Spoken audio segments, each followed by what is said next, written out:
안녕하세요. 시동명입니다. 일단 제목은 영입한 임원이 실패하는 이유입니다. 이게 참 어려운 일이에요. 신규 시장을 개척하기 위해서 특히 대기업과 계약을 하거나 어떤 판로를 개척하기 위해서는 영업 루트가 필요하고 또는 안 해본 신사업을 도입하려면 해본 사람을 이제 영입을 해야 되는데 아무래도 뭐 신입 직원을 뽑을 수는 없다 보니까 임원급으로 이제 채용을 하게 되는데 근데 이제 제가 현장에서 볼 때는 이게 성공을 잘 못해요. 근데 왜 실패를 하느냐. 제가 고민을 해봤죠. 얘기도 해보고. 결론적으로는 이제 몇 가지로 정리를 할 수 있는데 일단 세 가지입니다. 첫 번째는 임원 자체에 문제가 있어요. 보통 큰 조직에서만 있으니까 입으로 일을 하셨던 분이에요. 저기 가서 좀 보고서 좀 가져와봐. 저기 가서 미팅하고 갖고 와봐. 이렇게 이제 하셨던 분이에요. 그러니까 시스템으로 돌아가던 회사에서 헤드 역할을 하셨던 분들이 대부분이거든요. 근데 중소기업은 그렇지 않죠. 본인이 가서 영업하고 본인이 만나야 되고 결정적인 건 뭐냐면요. 본인이 지시를 할 거 아니에요. 이제 새로운 회사의 직원들. 근데 이게 중소기업은 아무래도 시스템이 잘 갖춰지지 않았다 보니까 자기 생각대로 돌아가지가 않아요. 그러니까 생각보다 내가 열심히 안 하는 건 아닌데 이제 퍼포먼스가 좀 안 나오는 이제 그런 문제가 있고요. 또 하나는 본인이 다녔던 조직 크기 또는 형태와 새로운 회사의 형태가 다르거든요. 이걸 머리로는 이해를 하세요. 근데 현장에서는 이해하기가 좀 어려워요. 쟤네들은 도대체 왜 저러지? 마인드가 썩었네. 능력이 참 없네. 뭐 이런 식으로 본인이 맞춰야 되는데 그래서 뭐 좀 무시한다거나 너네가 그러니까 이런 거야. 이렇게 좀 하다 보면 이제 예의를 갖춰도 느끼잖아요. 사람들이. 저 사람이 우리를 무시하는구나. 이런 것 때문에 그 영입된 임원의 자체의 문제, 그러니까 중소기업에 대한 본인이 새롭게 일하게 된 회사에 대한 이해도가 낮아서 생기는 문제가 하나 있고요. 두 번째는 이제 영입된 임원분들을 몇 분 만나본 적이 있거든요. 그래서 이제 대화를 해본 적이 있는데 그분들이 공통적으로 얘기하는 것이 뭐냐면 직원들이 나를 거부한다.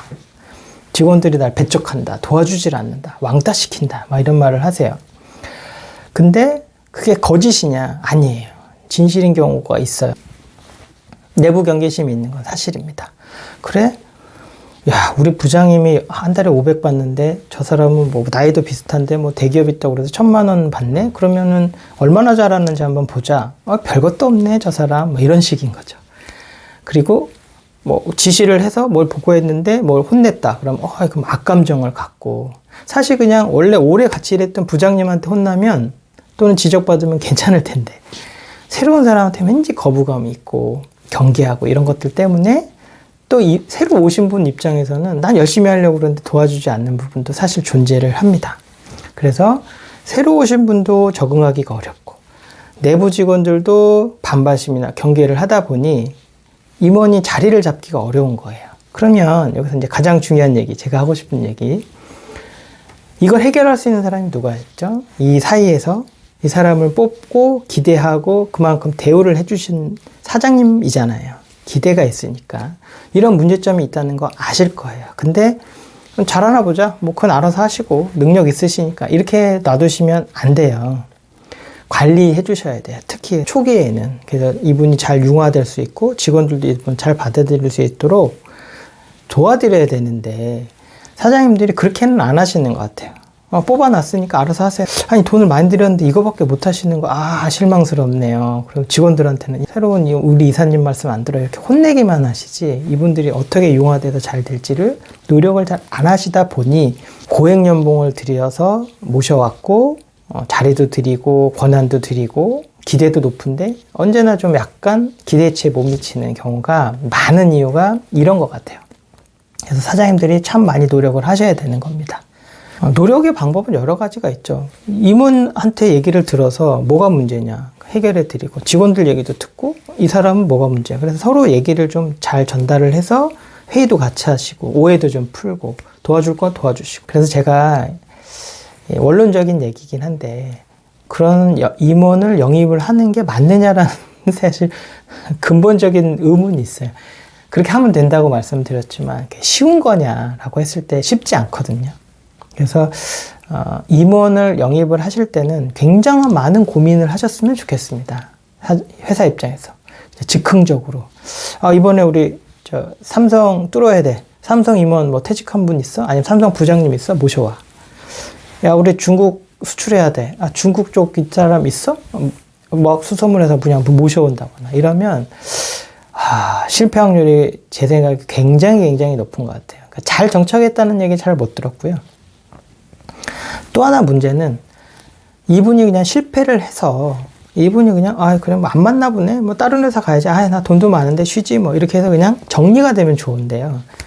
임원은 한번 크게 움직이셨기 때문에 나갈 때도 끝맺음이 직원들보다는 조금 무거워요. 분쟁의 소지도 있고 사업적 영향을 미칠 수도 있습니다. 이런 고급 정보들을 알고 있기 때문에 잘못 헤어지게 되면 회사의 경영에 타격도 입을 수가 있거든요. 그래서 모셔오는 것도 너무 신중해야 되고 관리도 잘해야 되지만 끝날 때도 잘 떠나보내드려야 돼요. 그게 경제적인 뭐 혜택이든 아니면 뭐가 됐든 잘 헤어지셔야 됩니다. 권한이 있는 분들이 회사를 흥하게는 못하는데 망하게는 할 수 있거든요. 그래서 끝마무리, 영입도 신중, 관리도 신중, 그리고 나갈 때도 신중 이렇게 잘 하시라고 말씀을 드렸고요. 그래서 결론이 뭐냐? 모셔올 때는 웬만하면 안 모셔오는 게 저는 좋다고 생각합니다. 꼭 필요하시면 신중하고 그 다음에 검증 과정 철저히 거치시고 그렇게 하시고 모셔오는 게 좋을 것 같습니다. 감사합니다.